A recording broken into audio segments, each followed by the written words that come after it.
Assalamualaikum warahmatullahi wabarakatuh. Saya Hafsah Nabila, mahasiswi Fakultas Syariah dari Program Studi Hukum Pidana Islam kelas 3C. Pada kesempatan kali ini saya akan membacakan Quran Surat Al-Mumtahanah ayat 8-9, Al-Hajj ayat 37, Al-An'am ayat 32, dan Quran Surat An-Nisa ayat 137 sampai 138. Dan saya juga akan menjelaskan secara singkat mengenai tafsiran dan renungan yang bisa diambil dari ayat tersebut. A'udzu billahi minasyaitonir rajim. Bismillahirrahmanirrahim. Alhamdulillahi rabbil alamin. Ar-Rahmanir-Rahim.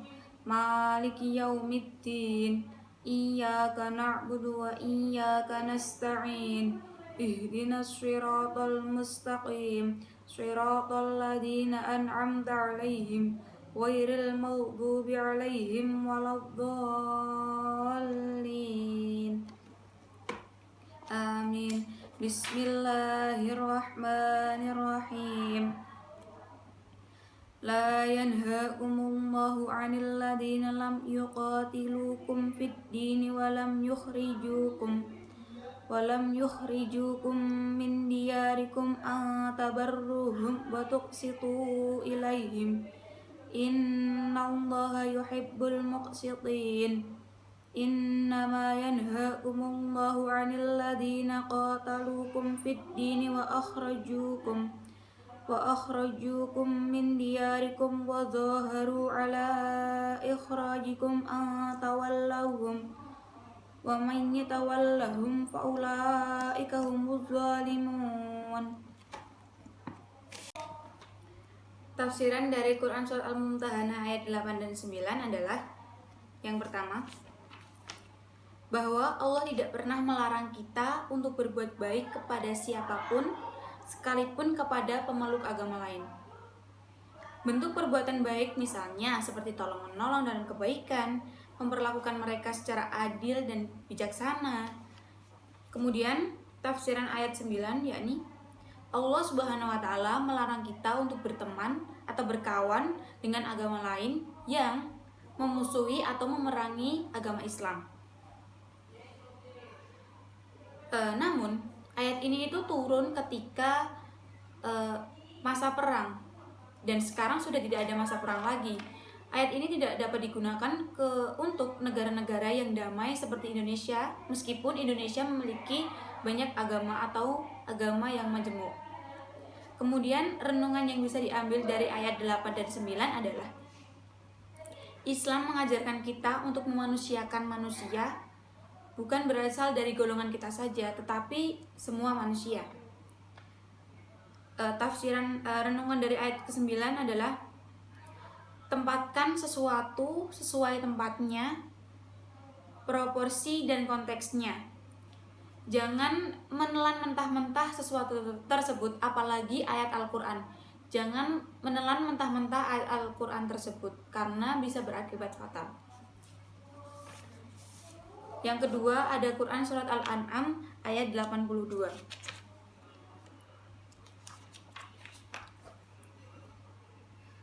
A'udzu billahi minasyaitonir rajim. Bismillahirrahmanirrahim.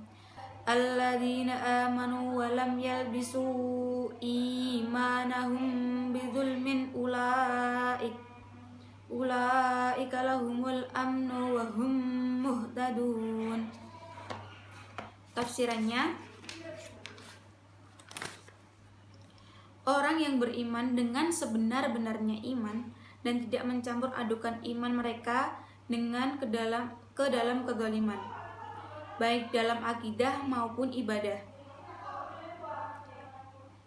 Mereka itu berhak untuk diberi perlindungan baik dari bencana ataupun dari azab Allah, dan mereka dijamin pahala dari Allah.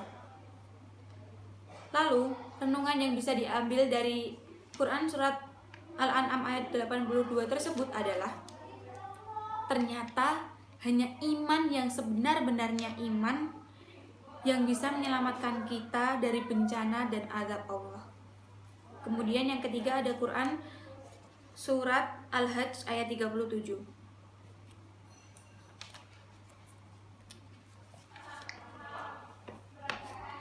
Bismillahirrahmanirrahim.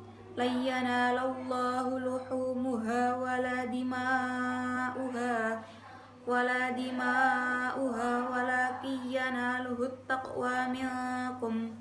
Kadzalika yakhkharaha lakum litukabbirullaha ala ma hadakum wa basyiril muhsinin.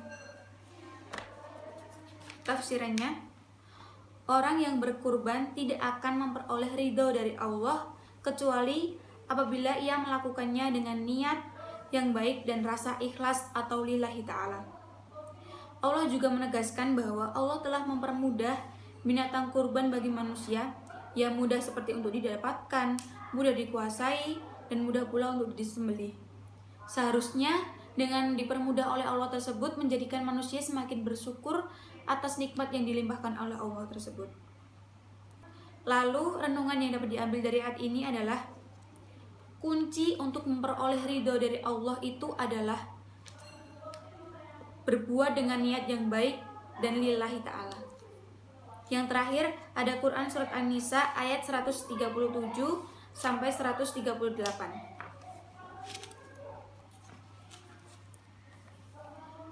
Bismillahirrahmanirrahim.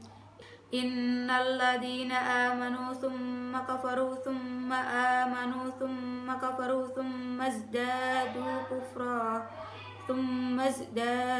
kufran lam yakunillahu liyaghfira lahum wala liyahdiyahum sabila. Basyiril munafiqina bi anna lahum adaban alima. Tafsiran dari surat An-Nisa ini adalah ketika ada sekelompok orang yang telah menyatakan dirinya beriman, kemudian balik lagi menjadi kafir, kemudian balik lagi menjadi beriman, lalu menjadi kafir lagi, dan bertambah kekafirannya sampai akhir hayatnya, maka orang tersebut tidak akan mendapat ampunan dan petunjuk dari Allah Subhanahu wa Ta'ala. Mereka bimbang dan ragu, mereka telah hilang pegangan, karena itulah mereka tidak dapat lagi memahami hakikat kebenaran dan keutamaan iman. Kecuali sebelum mereka meninggal, mereka sempat bertaubat. Karena sebenarnya tidak ada yang menghalangi ampunan Allah dan hidayah dari Allah. Kemudian tafsiran ayat 138 yakni orang-orang munafik sangat tercela karena sikap mereka yang berubah-ubah dan tidak sesuai ucapan dan perbuatannya. Ketika mereka bertemu dengan orang mukmin, mereka akan menampakkan keimanannya dan menyembunyikan kekafirannya. Begitu pula sebaliknya, ketika mereka bertemu dengan orang kafir, mereka akan menunjukkan kekafirannya dan menyembunyikan keimanannya. Mereka benar-benar akan mendapat siksaan yang pedih. Renungan yang dapat diambil dari Quran surat An-Nisa ayat 137 sampai 138 ini adalah jangan pernah mempermainkan agama dan jangan pernah ragu dengan kebenaran Islam jika tidak ingin celaka. Dan sesungguhnya hidayah itu dijemput, bukan ditunggu. Kemudian ayat 138, mari kita berusaha untuk menjadi orang yang konsisten, artinya perkataan dan perbuatannya sama, agar kita tidak termasuk ke dalam golongan orang-orang munafik tersebut. Karena apa? Karena kita dapat menyembunyikan kemunafikan dari mata manusia, tapi tidak di hadapan Allah Subhanahu wa Ta'ala. Sekian dari saya, kurang lebihnya mohon maaf. Billahi taufiq wal hidayah. Wassalamualaikum warahmatullahi wabarakatuh.